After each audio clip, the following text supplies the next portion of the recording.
Nous sommes jeudi le 31 octobre 2024. Bon midi tout le monde, bienvenue à cette toute nouvelle édition de On Jase. Yannick Lévesque et Martin Lemay qui vous accompagnent jusqu'à 13h. Merci d'être avec nous en direct à la télé sur RDS2 et RDS Info ce midi, en rediffusion sur RDS ou sur le web. Salutations aux internautes via le rds.ca, Facebook Live et YouTube. Vous êtes très nombreux et c'est très, très apprécié. C'est jour de match. Le Canadien est à Washington pour y affronter les Capitals ce soir et Marc Denis est là-bas. On va aller le retrouver dans les prochaines minutes. Les échos de vestiaire, quelques joueurs vers 12h30. Martin Saint-Louis dans quelques instants. Et dans la deuxième portion de l'émission, Stéphane Waite sera avec nous. Salut Martin, bon jeudi, joyeux Halloween. Oui, joyeux Halloween. Puis la salutation aujourd'hui est facile. Oubliez ça, les journées mondiales de qui que ce soit. Salutations à cette belle fête de l'Halloween. Tous les petits-enfants et grands-enfants qui vont passer l'Halloween, qui se déguisent. Il y a des parents qui passent avec leurs enfants puis qui eux-mêmes sont déguisés. Il y a des parents qui sortent des tables dehors. Non seulement ils donnent des bonbons, mais ils ont un petit réchaud de café pour les parents. Bon, peut-être pas aujourd'hui, c'est une des belles Halloween où il va faire chaud. Ouais, mais bref, beau, tout ce chaud. monde-là là, qui...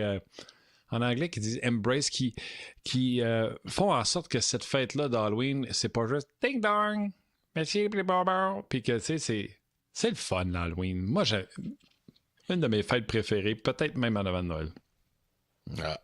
Oui, OK. C'est bon, c'est vrai que c'est le fun. Surtout quand nos enfants sont tout petits, sont plus jeunes, là, c'est toujours très agréable. Alors, soyez prudents, passez une belle fête de l'Halloween ce soir, peu importe l'endroit où vous êtes au Québec.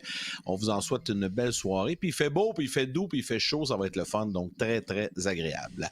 Alors, en espérant que ce soir, le Canadien ne se déguise pas en fantôme, parce que dans le dernier match, ça n'a pas été simple face au Kraken. Et on va voir ce que Martin Saint-Louis avait de bon à raconter suite à l'entraînement matinal de l'équipe ce matin à Washington, D.C. C'est un gars qui gagne beaucoup de batailles, qui gagne beaucoup de rondelles. Il a une vitesse, il a une physicalité. Il peut aller au net. Je pense essayer de 2 matchs sur la route puis essayer d'amener du ballon à travers ton line-up, ça me met là. Je trouve qu'il y a une maturation comme joueur meilleure. Il a maturé comme joueur comparé à l'année passée. C'est sa vitesse, puis il récupère beaucoup de rondelles. Côté équilibre, c'est une grosse partie de ma décision. Il y a beaucoup de matchs sur la route qui s'en vient, fait que je veux voir que ça va l'air. Armia, il joue ses 2 unités spéciales.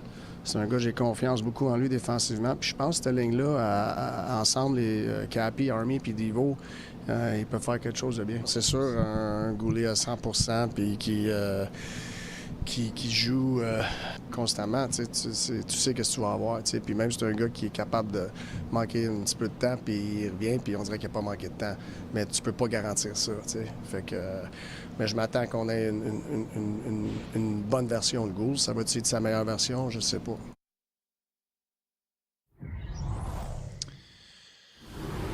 Moi, je suis obligé d'utiliser mes doigts comme si je comptais sur mes doigts quand il dit les noms, les surnoms rapidement.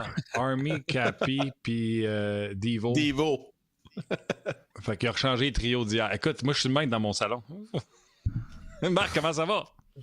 Salut, Marc. Ça va très bien, merci. Ouais, ben, hier, il nous avait donné quand même un bon indice. Là. Il s'était pas engagé à confirmer les trios d'hier, fait qu'on avait hâte de voir ce matin. On avait quand même une bonne idée de là où ça se dirigeait. Moi, je pense qu'on forme des duos.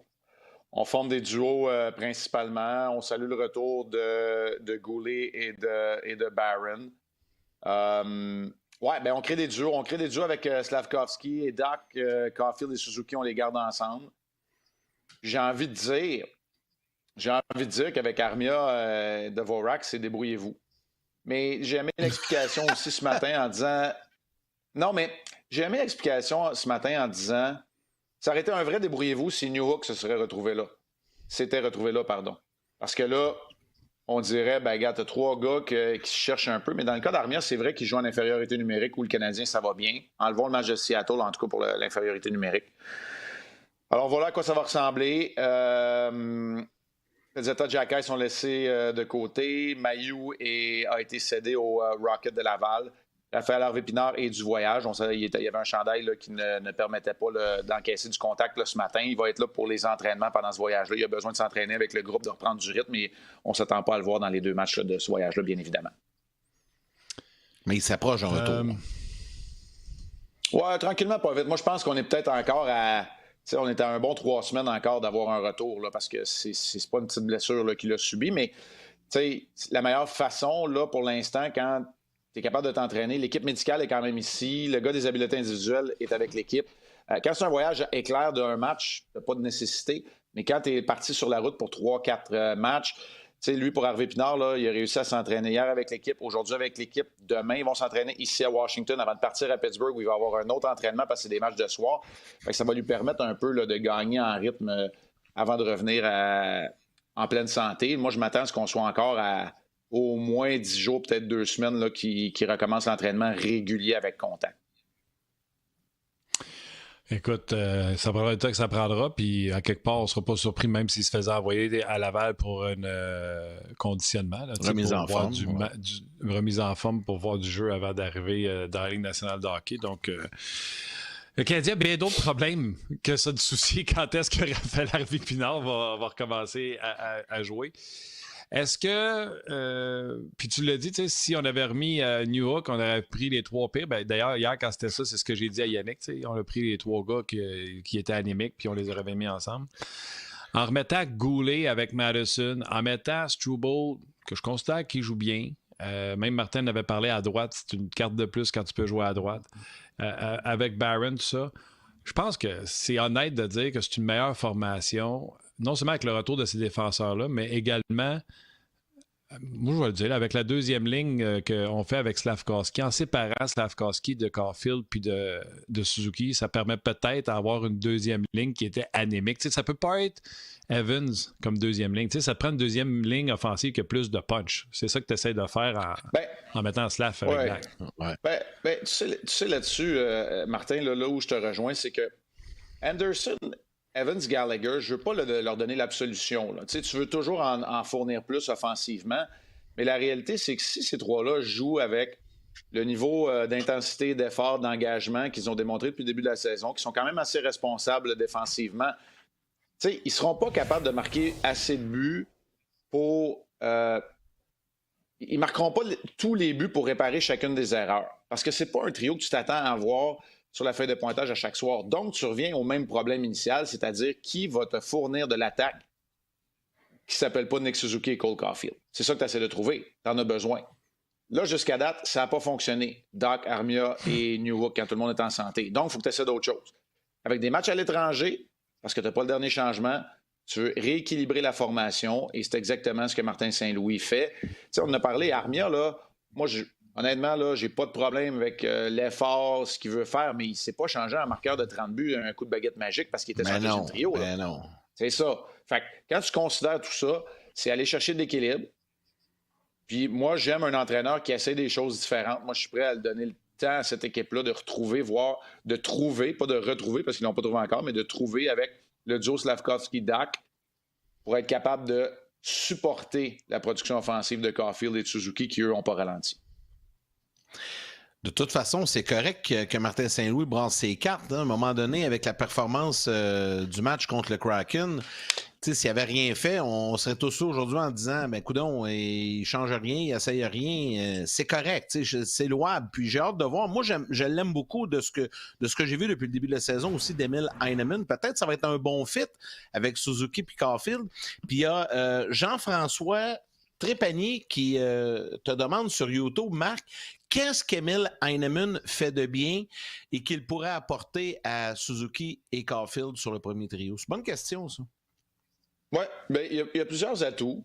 Le premier, pour moi, c'est son tir. Et en jouant avec des joueurs qui sont un peu plus créatifs, là, en Caulfield et Suzuki, moi, je pense qu'il va peut-être être capable de le décocher de l'endroit où il devient dangereux. Parce que, tu sais, Heinemann, là, quand il a marqué son but, quand il a marqué en tir de barrage à Elmont, là, j'essaie de me rappeler, là, ça fait déjà 10 matchs, là, fait que là, ma mémoire de poisson rouge, ça revient. Tu sais, c'est parce qu'il décoche ce tir-là des endroits difficiles d'atteindre, donc de l'enclave idéalement.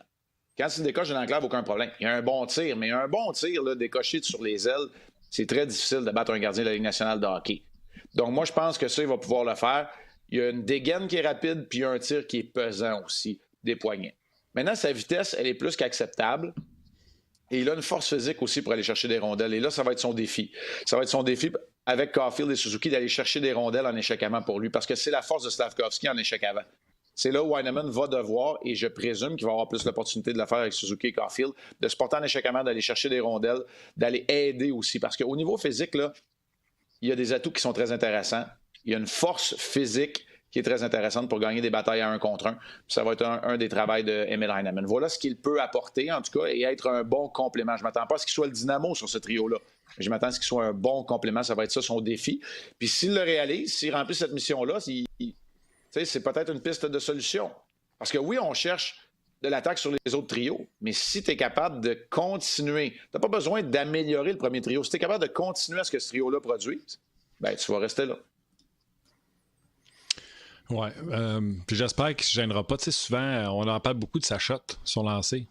Je veux l'avoir. Tu sais, ce soir, là, je veux faire un wow. Tu sais, il donne vraiment du fil à retordre parce que c'est ça qu'on entend. Puis quand on a vu le but en prolongation contre les Islanders, tu sais, on a fait wow.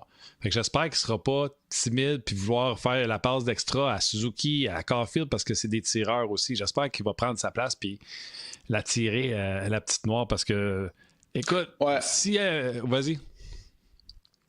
Bien, dans le fond, il y a 2 dangers là-dedans, Martin. C'est qu'il soit trop généreux, comme tu dis, parce que là, il dit « je joue avec des bons joueurs, puis je vais leur donner la rondelle ». Ça, c'est un danger. Puis l'autre danger, c'est qu'il reproduit ce qu'il faisait au sein du 4e trio, c'est-à-dire que là, il va avoir la chance de rentrer dans la zone avec vitesse, puis avec la rondelle direct sa palette, mais là, c'est qu'il décoche des tirs d'un angle. Là, tu veux pas le voir non plus, juste rentrer puis décocher des tirs d'angle qui n'ont pas de chance de marquer. Tu veux le voir aller faire des jeux, transporter la rondelle profondément dans le territoire, gagner ses batailles à 1 contre 1, ouvrir des lignes de passe, des lignes de tir, puis peut-être des lignes directes, des corridors, je devrais dire, vers le filet à ses coéquipiers ou pour lui-même. Tu veux le voir faire un petit peu tout ça. C'est ça les 2 dangers. Mais il va trouver son équilibre aussi. Oui, non, c'est ça. Je suis en plein d'accord. Puis ce que j'allais dire, c'est d'un coup qu'on trouverait une carte. Tu sais, qu'on n'a pas pensé qu'en début de saison, Kahneman pourrait donner un coup de main. Puis je ne sais pas pour quelle période, peut-être une courte période, mais ça sera au moins ça de gagner. On est en mode solution présentement chez le Canadien. Il n'y a pas de panique, c'est juste un match sur 500. Mais on cherche des solutions en attendant le retour, entre autres, de Patrick Laine, qui lui aussi prendra peut-être du temps à se mettre en marche. Je ne sais pas, Yann, si c'était à toi à poser la question la prochaine, mais je te laisse y aller. Parfait, je vais y aller. Écoute, j'ai une autre bonne question et les gens sont en feu ce matin, là, notamment là, sur YouTube et Facebook. Une autre question, Marc, que je trouve le fun parce que je me l'ai posé la question aussi ce matin. Avec le retour dans la formation de Goulet et Barron, bon, Xhekaj est sorti, le Mailloux est retourné à Laval. C'est David Hébert qui te demande, est-ce qu'on est en train d'échapper Arber Xhekaj? Puis là, il dit qu'il est inquiète un peu de sa saison, de ses performances. Bon, il y a eu plein de choses. Puis là, il revient dans l'alignement, il ressort de l'alignement. Est-ce que, je ne sais pas si tu comprends un peu le sens de la question, mais je comprends ce que David veut dire, là. Tu sais, c'est peut-être dangereux de l'échapper dans le sens que, finalement, tu sais, il ne faut pas qu'il soit sorti trop longtemps. Là. Il a besoin de jouer, puis il a besoin d'apprentissage, il a besoin de temps de jeu aussi. Oui, mais il a besoin d'être plus fiable défensivement. Oui, ça c'est clair. Non, mais je veux mettre les choses le plus simplement possible. Là. Puis, je sais qu'Arber Xhekaj, c'est un sujet qui est polarisant. OK? Fait qu'à chaque fois qu'on en parle, tu dis une phrase, puis tu reçois 6 commentaires. 3 qui disent que tu le protèges, puis 3 qui disent que tu le détestes. Puis moi, c'est ni un ni l'autre que je veux faire. Là. Moi, ce que je veux dire, c'est que oui, il y a toujours un danger dans le développement d'un jeune joueur. C'est pas linéaire, puis il y a des hauts et des bas. Puis oui, ça se peut que tu joues. Moi, j'ai appelé ça une crise identitaire plutôt, mais là, mettons qu'on en parle. C'est sûr que tu peux jouer avec la confiance du joueur. C'est vrai. Maintenant, il y a plusieurs aspects. Tout d'abord, moi, je salue l'initiative de retourner Mailloux le plus rapidement possible à Laval. Là, ça commence à aller mieux qu'il soit un leader à Laval et qu'il prenne le temps de se développer. On l'a vu, on a compris. Puis offensivement, pas de problème. La prise de décision, la couverture défensive, c'était pas évident. Dans le cas de Xhekaj, là, pour l'instant, c'est impossible de regarder un match de façon neutre. Là, je dis neutre. oubliez le nom, là. Xhekaj, le numéro, là. Regardez un match, c'est impossible de dire qu'il est devant Struble ou Goulet ou Barron, même la façon qu'il jouait avant sa blessure. C'est impossible. Fait que, moi, j'ai pas de problème avec ça. Maintenant, là où il est très important et où je vais... Puis je sais pas de quel côté... J'aime ça la question à David Hébert parce que je sais pas lui ce qu'il pense, de quel côté qu'il est. Mais moi, je demeure convaincu que le Canadien est une meilleure formation quand Xhekaj est sous son meilleur jour et qu'il joue du bon hockey fiable et responsable. Pour moi, le match de Xhekaj contre les Blues de Saint-Louis, on prend une photo, je m'assois avec lui et je travaille avec lui. Fait que tu l'échappes pas si tu continues de travailler avec Arber Xhekaj. Travaille à sa vitesse de pied. Travaille avec sa récupération de rondelles. Moi, ce que je trouve cette année qui est très, très défaillant dans le cas de Xhekaj, ce sont ses récupérations de rondelles. Sous pression, là, lorsqu'il pivote pour aller chercher la rondelle, la prise de décision à ce moment-là, sous pression, elle n'est pas bonne. Bon, là, l'exemple, il est facile, mais quand même, le revirement contre le Kraken de Seattle, c'est un bon exemple. Il pivote, il récupère une rondelle. La passe, c'est trop long, la prise d'information. Elle est interceptée, puis c'est dans le filet. Quand tu patines pour le dégagement refusé, pensez à Mailloux. C'est tout ça, là, c'est ce genre de choses. Mais le match contre Saint-Louis, là, tu prends une photo, tu prends la bande vidéo, chacune de ses présences, et ça, je montre ça à Arber Xhekaj. Voici comment, si tu joues comme ça, tu vas grandement aider la formation. Tu vas avoir ton 14 minutes qui va venir nous aider au sein d'un troisième duo de défenseurs. Et là, ta présence va devenir réconfortante pour tout le monde. Mais tu sais, je suis désolé, puis c'est peut-être une bonne question pour André aussi, mais à un moment donné, là, quand tu ne joues pas du bon hockey, t'as beau être tough, t'as beau être celui qui est là pour faire régner l'ordre. Si toi, ta game n'est pas à bonne place, tu n'es pas capable de rien faire régner. Tu sais, le dernier match, là, ça a donné quoi? Il était là, Xhekaj, là. Tu sais, il était là, Xhekaj. Ça donnait quoi, là, ces 18 coups de bâton puis ces doubles échecs? Ça fait peur à personne, là. Tu sais, quand tu perds 8-2 puis quand tu commets des erreurs, puis ça fait peur à personne. Tu sais, le mot, là, je vais vous dire... Ils veulent t'avoir sur la glace comme on va avoir Ryan Reeves. C'est ça. C'est exactement ça. Quand un joueur ne joue pas bien, là, c'est ça qu'on dit dans le vestiaire ou dans le banc adverse, là. Puis Dan Bazema devait dire « Hey, keep 72 on the ice. » Laissez-le sur la glace. Quand c'est sur la glace, on a des chances de marquer. Amenez-le pas au banc des punitions. Là, battez-vous pas avec. Là. C'est clair là, que c'est ça. Fait que tu perds de ton atout principal si tu n'es pas capable de jouer ton 14 minutes à force égale sans, pour reprendre une expression que j'aime de Martin Saint-Louis, sans tirer dans le chalot. Mais ça, c'est assez facile à corriger parce que le match contre Saint-Louis, ça a été pour moi parfait. Et Xhekaj a été très, très bon dans ce match-là. Là, je sais que ça fait déjà 3 matchs de ça, mais rappelez-vous comment c'était simple, c'était facile, mais c'était efficace. C'est drôle, tu l'as dit, c'est polarisant à Arber Xhekaj. Tout de suite, les réactions sont là. Surtout quand tu as dit... je pense que Struble, ça fait pas... Il n'y a personne qui a parlé de Struble, mais tout le monde... Il y en a beaucoup qui disent « Moi, je préfère Xhekaj à Barron. Barron est soft. » Fait que tout de suite, tu as parti le débat. Mais... Puis je sais que c'était pas des sujets, mais je vais sauter là-dessus. Jeannot Chandonnet dit... Martin. Vas-y. Non, mais moi, je suis d'accord avec ça. Je suis d'accord avec ça. Je dis pas que Barron est plus dur que Xhekaj. C'est pas ça que je dis, là. Comment est-ce que, avec tout ce que je viens d'expliquer, là, comment est-ce que quelqu'un peut répliquer avec ça? Je vous dis pas que Barron, il ne faut pas qu'il s'endurcisse un peu. C'est pas ça que j'ai dit. Je dis que Barron, parce qu'il est capable de transporter la rondelle, il y a un impact. Puis, tu sais, on ne sortira pas de 2 millions de statistiques, là, mais Xhekaj, c'est de loin au niveau des statistiques avancées, alors que ce n'était pas le cas là, il y a 2 ans. Il est de loin derrière tout le monde dans les statistiques avancées au niveau des chances de marquer et des buts attendus, là, anticipés de l'adversaire quand il est sur la patinoire. Fait que c'est ça qu'il faut régler. Mais je ne suis pas en train de dire que si les deux sont proches de leur potentiel, hey, si tout le monde joue proche de son potentiel, je mets Xhekaj dans la formation avant Struble et avant Barron.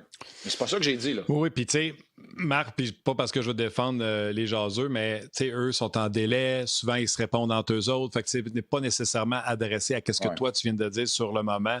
La communauté On Jase sur rds.ca, il y a beaucoup de conversations qui roulent entre eux. Entre eux autres, dans le respect en plus, fait que je les salue. Il y a Jack, puis il y a Jeannot Chandonnet également qui pose à peu près la même question, puis je vais même la pimper. Eux autres, leur question, c'est: tu verrais-tu un jour Arber être essayé sur un 4e trio à l'aile au lieu d'être un défenseur? Puis moi, je vais même la pimper. Imaginez-vous un jour, dans 1 an ou 2, Les deux frères Jacky sur une 4 avec Talk. Je déplacerai de l'air. C'est ça la solution pour Arbor? Je vais être très respectueux, là.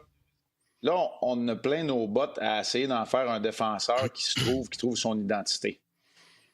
Mélangeons-le pas. Okay? On a le droit à Montréal là, de se demander si un joueur est un ailier ou un joueur de centre ou un défenseur. Là. Regarde. Non, mais peut-être qu'il va arriver un moment où ça peut être une option. Peut-être. Mais pas là. Là, j'ai pas le goût de mêler personne. OK. Puis c'est correct. C'est correct. Quand on sera bien bon défensivement, là, en prendre un terme anglophone, bien loadé, là, puis que tout va bien aller, là, peut-être que là, ça sera là. Mais j'aimerais mieux. Mais c'est parce qu'il y a un potentiel d'être d'un top 6. Ça, là, tu fais ça quand tu as un gars qui n'est pas capable de percer ton top 6. Tu vois, là, je suis peut-être moins dur que les gens là-dessus. Là, moi, je suis en train de vous dire, t'as peu, là. Moi, Jacky, il est dans mon top 6 quand je veux gagner dans 2 ans. Mais c'est pas moi qui va décider ça.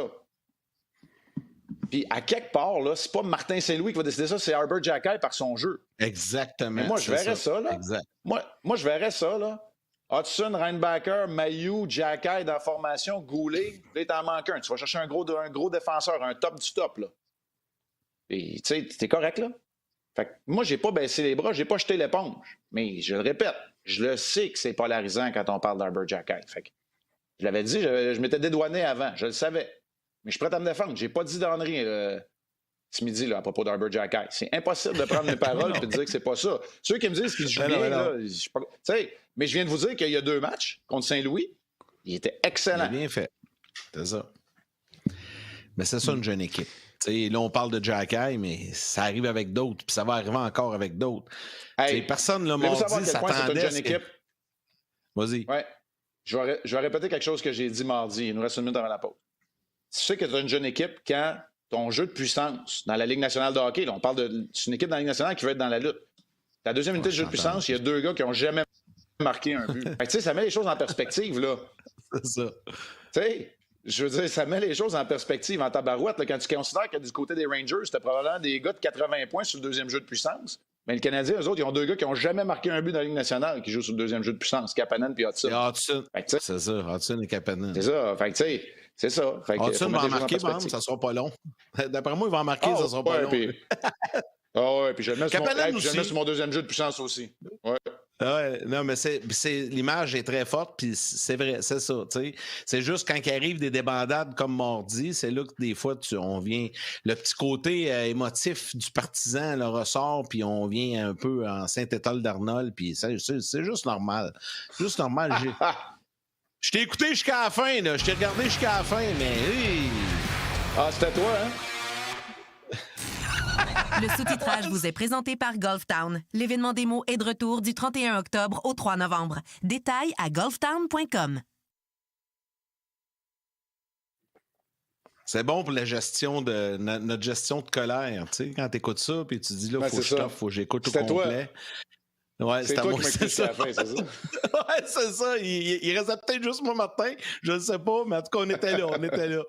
Hey, Marc, parlons un peu des adversaires ce soir, les Capitals, qui sont quand même assez surprenants. Tu m'as dit ce matin, toi, c'est ta surprise dans l'Est. On a tendance à dire les Capitals, c'est fini, ça va sur la pente descendante et tout ça. Puis, regarde, ça va quand même relativement bien pour eux. Oui, puis les additions font bien ça. Dubois, Mangiapane, Duhem, ça à 4. On a monté le capitaine des Bears qui vient de gagner 2 championnats, Michael Ratt, qui tient le fort en attendant que Matt Roy revienne à la défense. Puis Protas et McMichael se sont bien développés en avant, fait que ça aide. Puis, tu sais, moi, je trouvais ça important de le dire aux jaseux aujourd'hui. Là, ce soir, quand vous allez voir cette équipe-là, on est habitué de voir une équipe qui, en jeu de puissance, excelle puis qui marque plus de buts qu'ils font d'erreurs. Mais les Capitals de 2024-2025 sous Spencer Carberry, c'est l'une des meilleures équipes défensives de toute la Ligue, puis un jeu de puissance qui ne fonctionne pas du tout. Mais ils gagnent des matchs, ils en ont joué 8 seulement. Donc, c'est pas l'identité d'une équipe qu'on voyait auparavant. à sa façon, Ovechkin est devenu un leader, mais on s'entend, là, on ne parle pas dans la même phrase qu'un gars comme Caulfield, pas Caulfield, excuse-moi, que Crosby, parce que je voyais Caulfield à gauche de l'écran, pas comme Crosby, Taves, puis Patrice Bergeron, par exemple. Voilà la formation. Milano, Lapierre seront laissés de côté. Peut-être remanier un peu là, les duos de défenseurs. On va peut-être voir Alexeyev avec Van Riemsdyk et Sandin avec McElrath, mais peu importe. Fait que ça va ressembler à ça. Nick Dowd est un des attaquants très sous-estimés, un des bons attaquants défensifs de la Ligue. Tom Wilson joue du très bon hockey. Il n'a que 4 minutes de pénalité. Et voilà pour les Capitals qui ont du bon hockey. Ovechkin a marqué 2 buts contre les Rangers. Ils viennent de jouer peut-être leur meilleur match sous Spencer Carberry en presque 2 ans. Parce que l'année passée, ils ont fait les séries un peu sur le dos de Charlie Lindgren, qui sera le gardien de but partant d'ailleurs ce soir. Mais contre les Rangers, là, McMichael a eu 10 tirs à lui tout seul. On n'a pas donné grand-chose aux Rangers. Rotation parfaite devant le filet entre les 2 gardiens qui font le travail sans avoir à voler des matchs non plus parce qu'on est tellement bon défensivement. Fait que voilà les Capitals ce soir, là, l'adversaire du Canadien. Moi, je veux donner le crédit. Tu sais, Yannick, il dit on avait l'impression que ça allait sur la pente descendante. On a changé l'entraîneur. Puis Spencer Carberry. Carberry. Ouais, pas Cranberry. Carberry. Je ne veux pas leur baptiser. Hein. Moi, je l'ai croisé même au Centre Bell quand les Capitals sont venus à Montréal un samedi soir l'an passé. Moi, il m'impressionne. Je trouve que les Capitals qui s'en allaient vers la pente descendante, on a sorti Kuznetsov, on a sorti quelques morceaux bois morts, ils n'ont pas peur de le dire. Puis tout le monde pensait que c'était terminé, puis qu'on jouait juste pour Ovechkin, puis ils ont cogné à la porte des séries l'an passé. À quel point ce jeune entraîneur-là, qui est un ancien adjoint à Toronto, est venu changer la donne. Puis tu le dis, là, oui, Charlie Lindgren, oui, défensivement, il joue mieux cette année. À quel point un entraîneur vient des fois changer la donne. Puis, regarde à Columbus, là, Dean Avison, moi, je l'aimais beaucoup avec Minnesota. Là. Ils sont 5-3 présentement. Là. Je ne partirais pas une parade à Columbus. Là.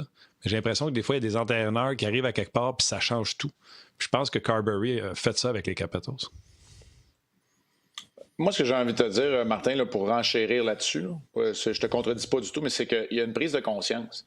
Quand tu vois, bon, Kuznetsov est parti, Backstrom ne revient pas, Oshie n'est plus là. Tu sais, quand tu as beaucoup de vétérans comme ça qui partent, il y a une prise de conscience. Fait que là, tu te dis, justement, comme équipe, c'est pour ça que je parlais du leadership d'Ovechkin, c'est que là, tu te dis, un peu là, comme équipe, on peut continuer de faire les affaires comme on les faisait, mais on n'aura pas les outils pour se battre. Donc, il faut échanger la façon dont on fait les choses. Puis en changeant la façon dont on fait les choses, on n'est pas juste compétitif.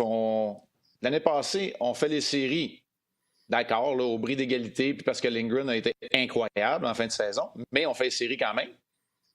Et là, cette saison, on commence 6-2, puis on a joué contre des bons clubs.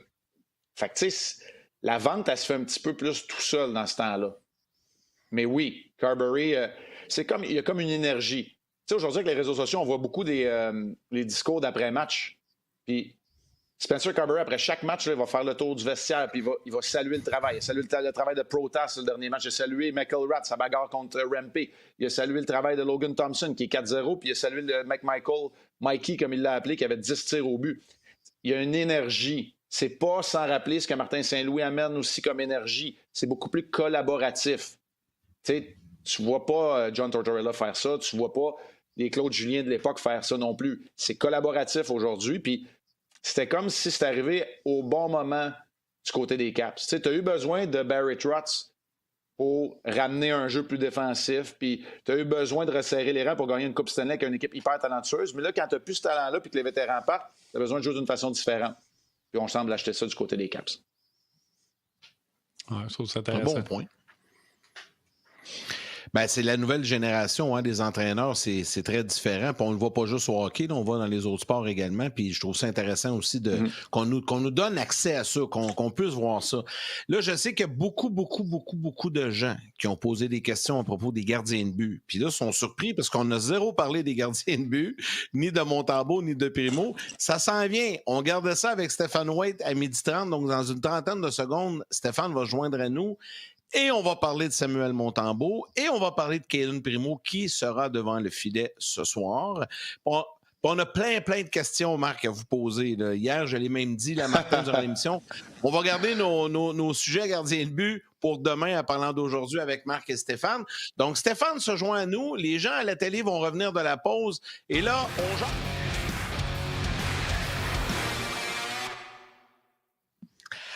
Alors, Stéphane White qui se joint au groupe de discussion. Salut Stéphane. Salut les boys. Bonne journée. J'espère que vous êtes... Ben oui, j'espère que vous êtes prêts parce que là, on va parler des gardiens de but puis il y a énormément de gens sur les médias sociaux qui ont hâte de vous entendre. Tu sais, je lisais même tantôt des commentaires. Est-ce que Kent Hughes devrait aller chercher un gardien, un vétéran et tout ça? On part avec ça. Samuel Montembeault, est-ce qu'on doit s'inquiéter? Moi, je l'adore, Sam, on veut qu'il connaisse du succès. Mais là, force est de constater que ça va pas super dans son cas. Je commence avec Marc, puis ensuite, on y va avec Stéphane. Oui, puis je trouve ça super intéressant. Et Yann, tu sais, ça prend des analystes. Fait que t'as Steph, t'as moi qui connaissais un peu ça, les gardiens, mais t'as besoin d'un architecte aussi, puis tu l'avais dit qu'on allait en parler en temps et lieu à 12h30. Je fais ça vite. Pour Samuel Montembeault, moi, la seule chose qui m'inquiète, puis là, Steph, je vais te faire rire parce que je vais te rappeler une phrase que Warmer m'a dit pendant 6 ans de temps, que c'était mon entraîneur des gardiens à Columbus, quand, par moment, je me cherchais un peu. Il me disait, tu pourras pas faire 40 arrêts ces 5 premiers tirs. Puis, c'est bon, ça. Tu sais, j'ai eu l'impression dans le dernier match, en tout cas, que Sam essayait plus pour un gardien, c'est très difficile, puis souvent, les choses ne se mettent pas en place. Puis j'ai hâte de voir Steph parce que j'ai pas vu de grosses erreurs techniques qui ont ressorti, mais j'ai vu une chose, c'est que son tracking, son suivi de rondelles, il n'était pas à point dans ce match-là. Puis j'ai vu des mouvements un peu hyperactifs, ce qu'on n'est pas habitué de voir quand Samuel Montembeault joue bien. Fait que ça m'inquiète. Puis la raison pour laquelle je vais vous dire du même souffle, je vais laisser Steph y aller après, que je suis content de voir Primo ce soir, c'est parce que ça va donner du temps à Éric Raymond de travailler avec Samuel Montembeault. Je l'espère sur ces aspects-là, puis le remettre dans un bon endroit, mentalement et physiquement, pour le match de samedi contre les Pingouins. C'est mon point de vue, du moins, dans cette situation-là des gardiens. Puis non, moi, je n'appuie pas sur le bouton panique tout de suite, mais c'est sûr qu'il va falloir que ça soit mieux que dans les 2 dernières semaines pour les 2 gardiens. Steph. Oui, c'est bon. Steph. Ben, écoute, si je t'inquiète, moi aussi, je ne suis pas inquiète. Je ne suis pas encore inquiète. J'aime... la première des choses, c'est vrai que je ne vois pas rien d'erreur technique dans l'ensemble. Je trouve que techniquement, tout est beau. Et ça, là, c'est un danger. Pour un gardien de but qui a une période creuse, c'est un danger autant pour le gardien de but que même des fois pour certains entraîneurs des gardiens de but, d'essayer de réparer quelque chose qui n'est pas brisé. Et ça, faut faire attention à ça. Et il faut réassurer ton gardien de but. Il dit, gars, on regarde des vidéos, ça va bien. En général, telle chose, ça va bien. Casse-toi pas la tête sur des choses. Essaye pas de réparer des choses qui sont pas brisées. Ça, c'est un. L'autre chose que j'aime, et je suis d'accord avec Marc encore une fois, c'est que j'aime le fait qu'il joue pas ce soir. Ça, là, des fois, quand un gardien de but va mal, sors-les un match ou 2 en ligne, juste pour faire un genre de reset techniquement et mentalement, surtout mentalement. Mettre les choses en perspective, donc dire à ton gardien, regarde, casse-toi pas la tête, telle chose, ça va bien. Ceci étant dit, premièrement, j'ai aimé la réaction de Sam au dernier match, quand il est sorti, là, puis qu'il a démontré... il s'est fâché, hein? Il s'est fâché, puis j'ai aimé ça. C'est comme là, c'est assez, là. Là, je suis tanné, là. Et ça, j'ai aimé ça. Ça, c'est la première des choses. Et l'autre chose, là où il faut faire attention, c'est que j'aime pas, je déteste la façon qu'on joue devant lui. Et là où je vais en venir, c'est juste qu'il y a du trafic. Juste qu'il y a du trafic devant lui.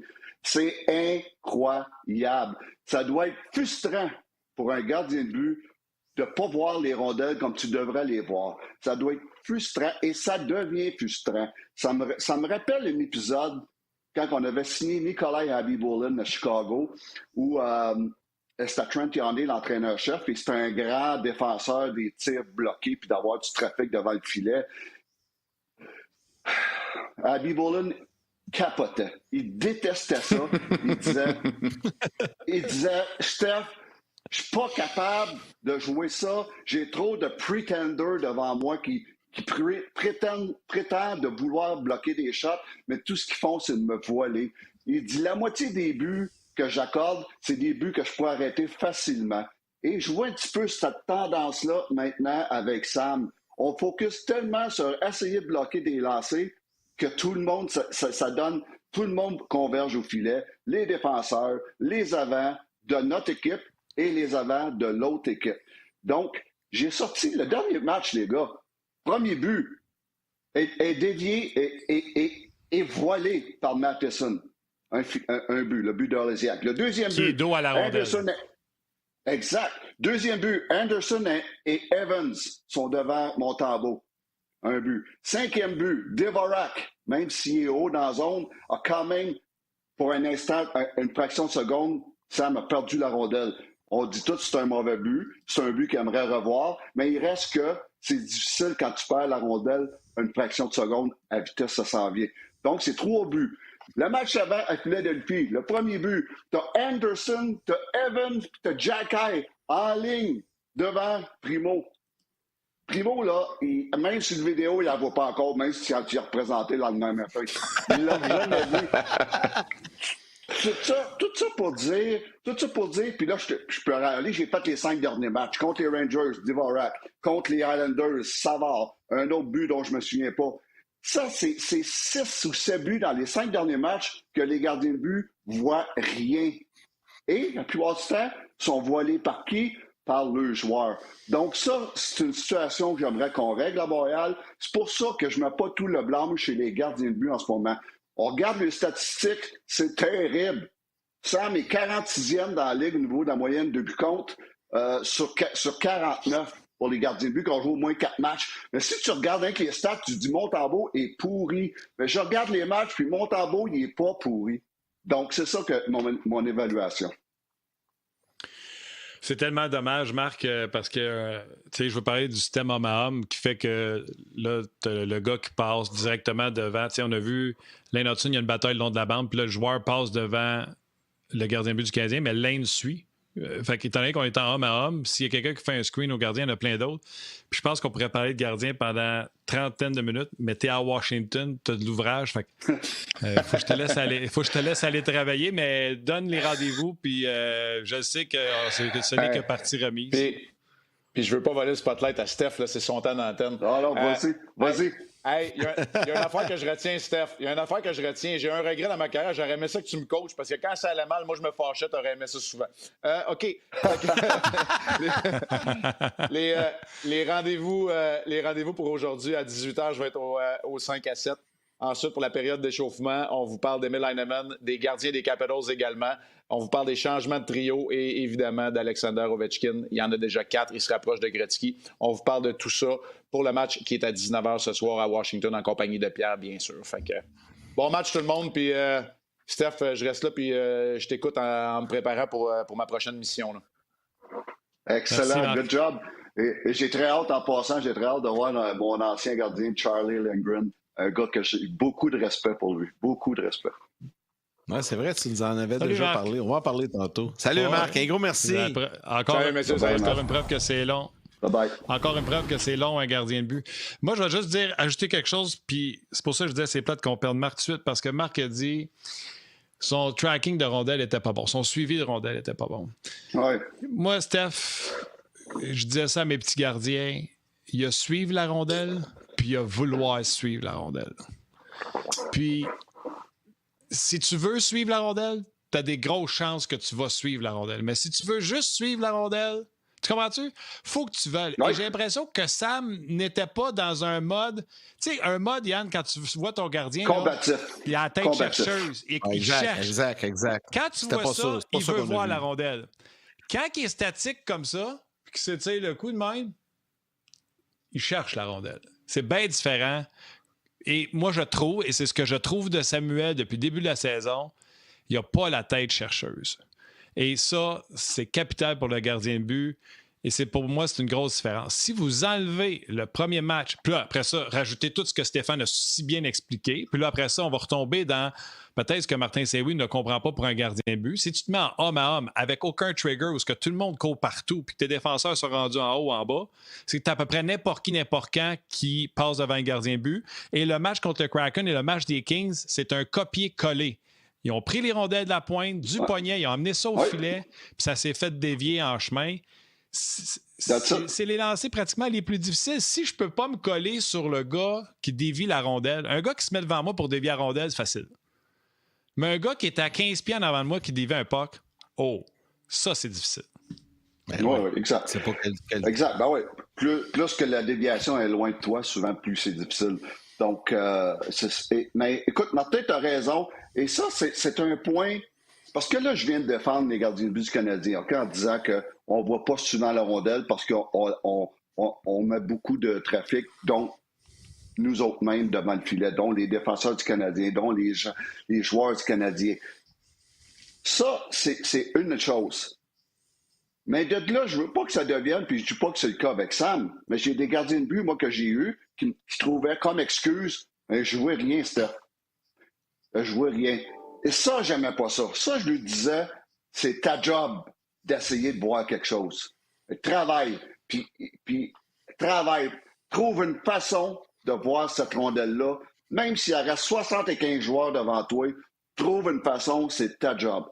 Et c'est pas ta job de dire, j'ai trop de monde devant moi. Ça, c'est la job des entraîneurs, de fixer ça, de réparer ça. Toi, ta job, parce que ça devient trop facile, à un moment donné, tu sers de ça comme excuse et t'arrêtes de dire exactement ce que Martin vient de dire, de chercher, de trouver une façon pour voir la rondelle. Faut que tu travailles pour ça. Faut que tu te démènes comme un diable dans l'eau bénite.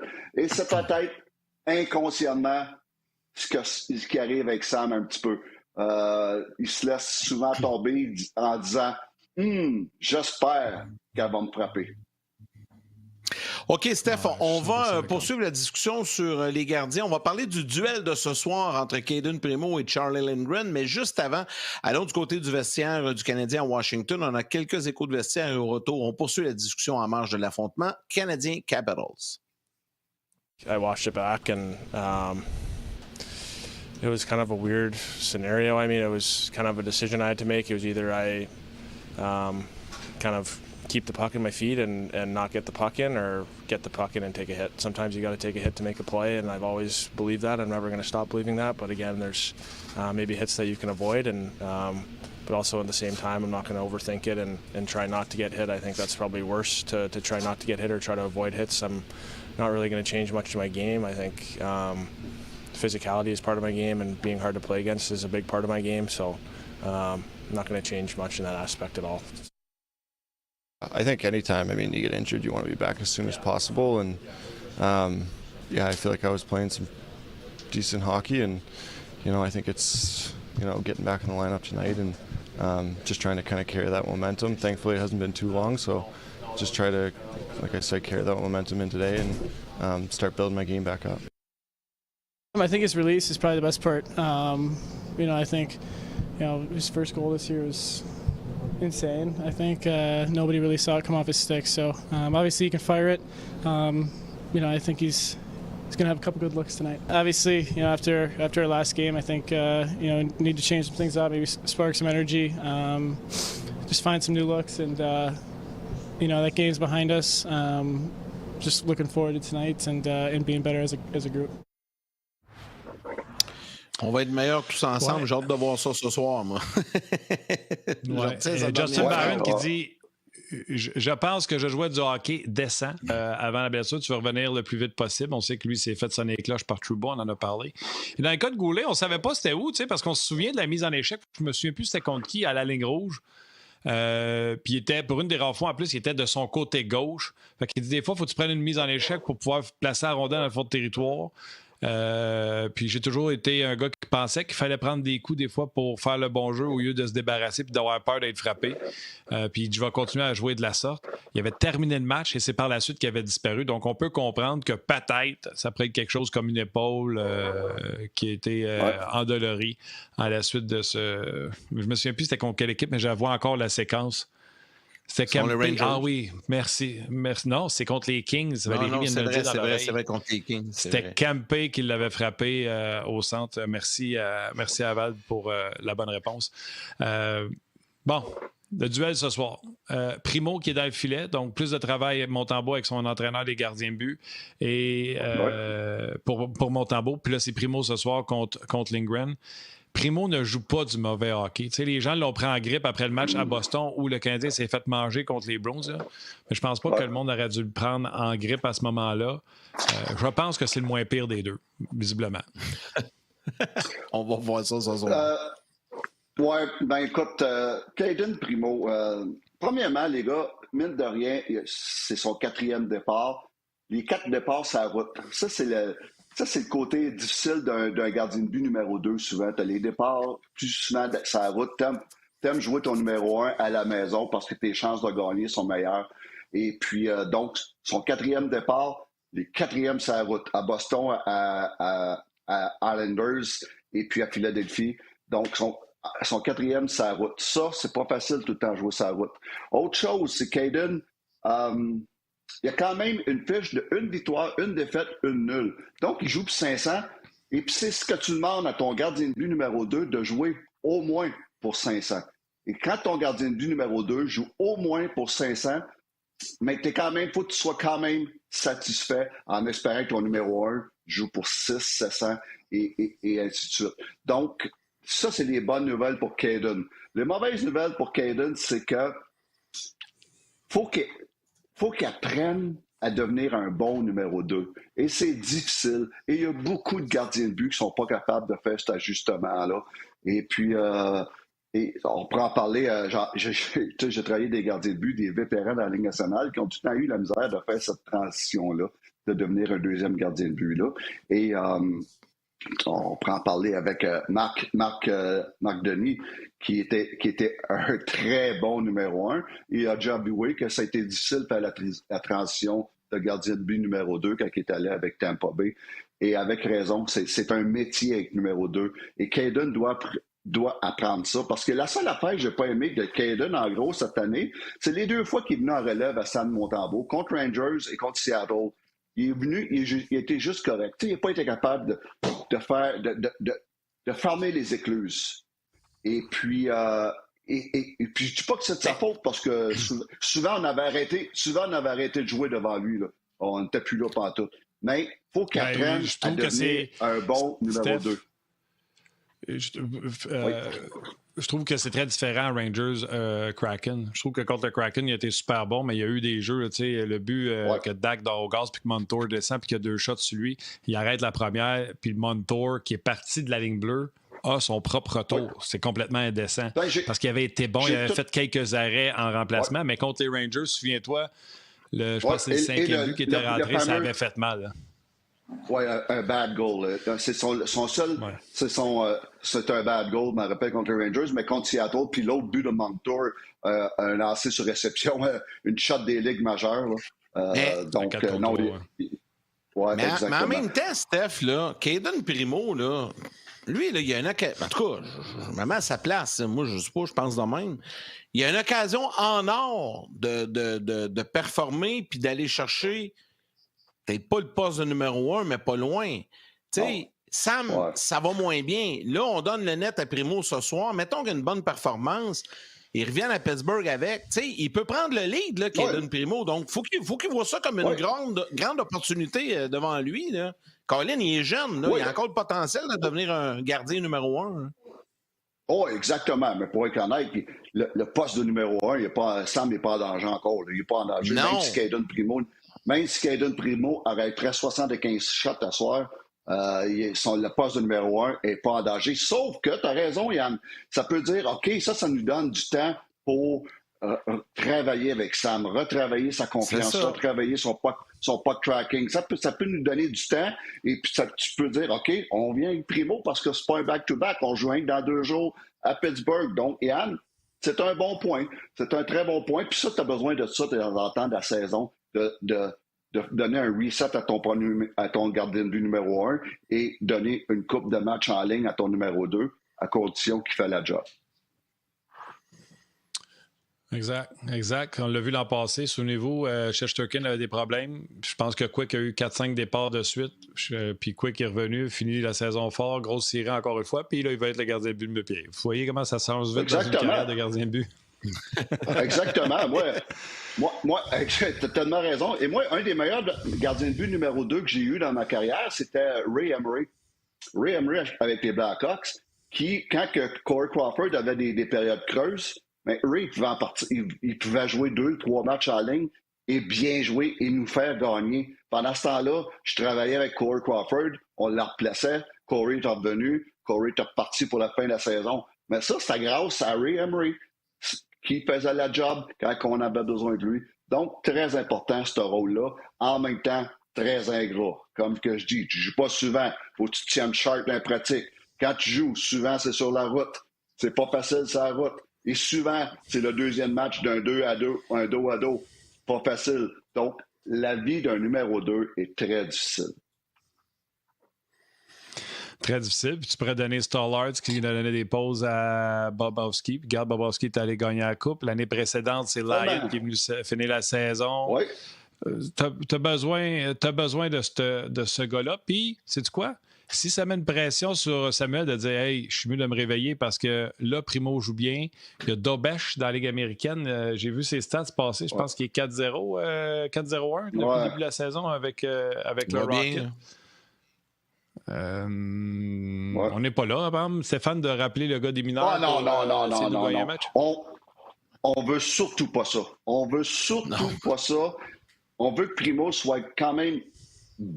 qu'il soit bon, on veut qu'il soit très bon même, mais je veux dire, il faut qu'il fasse la job, point final, parce que tu ne veux pas être dans l'obligation de rappeler Dobesch, parce que Dobesch, là, à l'âge qu'il a, tu veux qu'il joue 50 matchs et plus à Laval. Et ça, c'est la meilleure affaire qu'on ne veut pas faire. On ne veut pas faire la même erreur qu'on a faite avec Primo en le montant à Montréal régulièrement puis en l'assisant sur le banc. Donc, tu sais, c'est pour ça que moi, Dobesch, c'est la dernière des options. Il faut vraiment qu'on soit dans le trouble pour le rappeler. Parce que là, il est bien à Laval, il a une bonne équipe, il gagne, il prend confiance. C'est le meilleur. 607, le Rocket, là. Avec hier, ils sont 4-0. Là. Tout un début de saison. Dobesch, 2-25, 910. Ouais, laissez-les brûler la Ligue. On veut qu'il reste là. Maintenant, on parlait du duo de ce soir. Charlie Lindgren, les boys. Charlie Lindgren. Tellement content pour lui. Charlie Lindgren, là, c'est pas sexy à voir garder les buts. Premièrement, il attrape de l'autre main. Il y a souvent des membres dans notre organisation dans le temps qui l'appelaient Denis Lemieux. Donc, dans Slapshot, le gardien de Slapshot. Dans Slapshot, Denis Lemieux qui attrapait sur le même bord que Charlie. Mais Charlie, à 30 ans, je suis tellement content. J'ai tout le temps dit, lâche pas, mon homme, tu vas jouer dans la Ligue nationale un jour. Et puis, il y a souvent eu des doutes. Il y a des saisons qui a joué 6 matchs seulement dans toute la saison. Mais le gars, il faut que tu respectes. Jamais dit un mot. J'ai jamais vu un gardien de but travailler aussi fort que lui dans les entraînements. Tous les jours, jamais dit un mot, être patient, être 3e gardien de but à Montréal, assis sur le banc ou dans les estrades à rien faire. Mais j'ai tout le temps gardé une attitude incroyable. Puis tu le regardes, on va le voir ce soir, là. C'est un gardien de but qui compete et qui battle. T'as pas moins de talent pour ça. Et c'est ce que j'allais dire. Il en dépasse d'énergie dans un match. Bye, man! On est content pour lui. On est content pour lui. Il en dépasse du Q dans un match. Ouais. Il fait 1 million cette année, donc il pourra renégocier à la fin de la présente saison. Puis je trouve ça intéressant, moi, quand tu dis c'est le gardien, parce que tu en as vu beaucoup, le gardien qui travaille le plus fort. Écoute, ça en dit beaucoup, je trouve, sur une personne. C'est incroyable comment il travaille fort, jamais dit un mot. Souvent, des fois, il est notre 3e gardien de but. Des fois, là, Carey, il y a un bon break, on l'amenait, ou dans la période de la COVID, il était notre 3e gardien de but. Jamais dit un mot, je vois jamais. Il travaillait tellement fort, c'est incroyable. J'ai tout le temps dit un jour, tu vas jouer dans la Ligue, puis je suis tellement content pour lui. À 30 ans, il a eu sa première vraie chance l'année passée, là, à 29 ans. Ouais.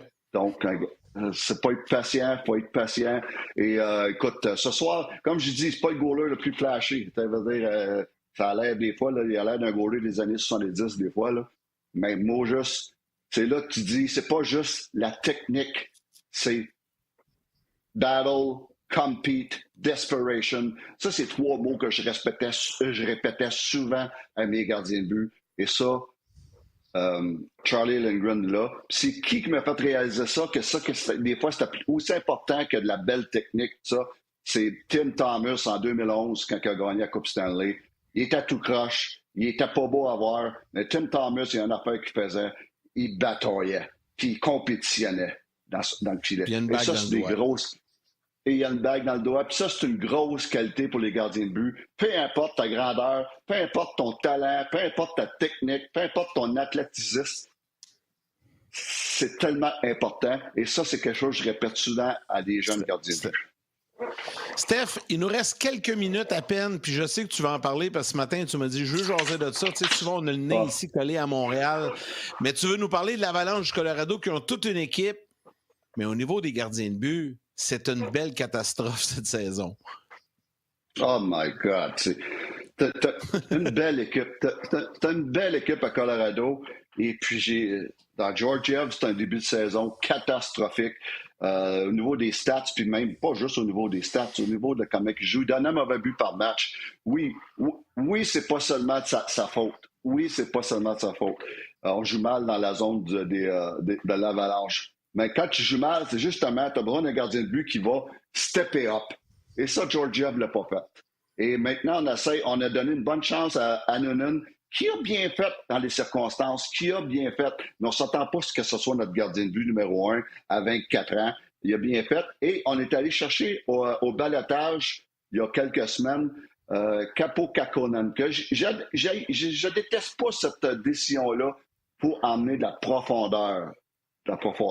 Sauf que l'Avalanche, je peux pas croire qu'ils pensent qu'ils vont aller jusqu'au bout avec Alexander Georgiev dans le filet comme numéro 1. L'année passée, là, il a passé sous le radar parce qu'il gagnait des matchs. Mais il jouait pas bien. Il gagnait des matchs parce que l'Avalanche marquait beaucoup de buts. Mais cette année, ils sont exposés par la faiblesse de leur gardien de but.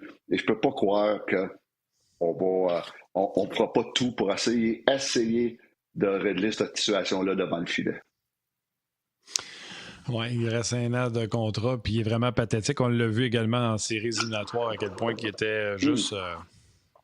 J'ai aucune confiance en ce gars-là. Et les Rangers, ça n'a pas été long qu'ils l'ont laissé aller. Les Rangers, il y avait des bonnes stats avec les Rangers comme backup à Shesterkin, mais ils sont pas stinés à essayer de le garder. Autre équipe, les Boys, que c'est inquiétant.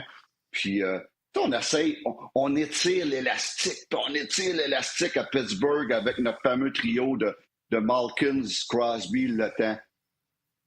Pour faire un bout dans les séries. Mais tu ne pourras pas faire les séries avec les gardiens de but qu'ils ont là. C'est une autre situation.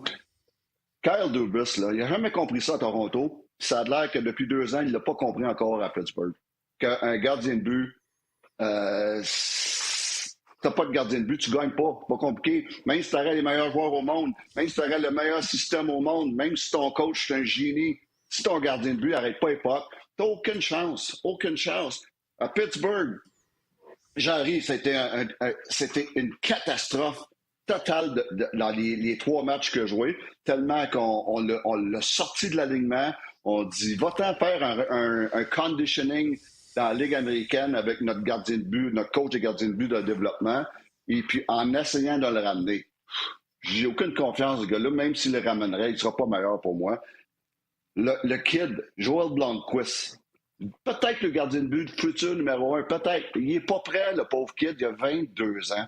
22 ans. Lui, là, il devrait être dans la Ligue américaine, pas se casser la tête.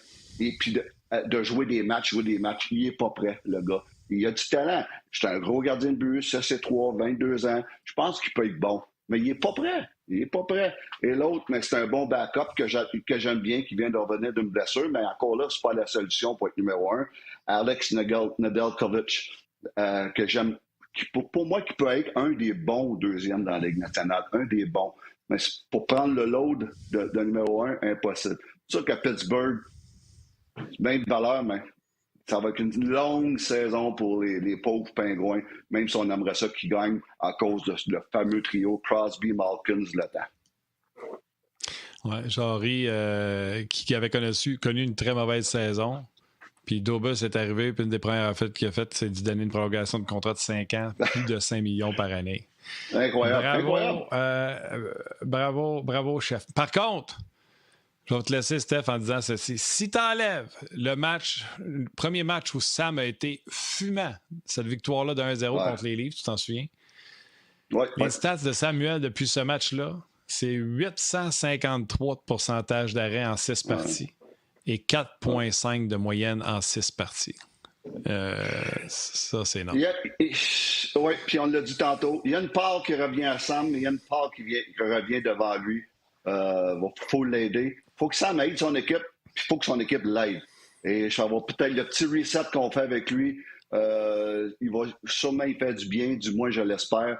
Parce que dans sa game, techniquement, je vois pas des grosses erreurs. C'est pas mal plus dans la tête où il dit « Oh my God, je veux pas me faire compter », puis peut-être plus ses talons, moins agressif. J'ai aimé ton point, moins chercheur, moins battle dans son net.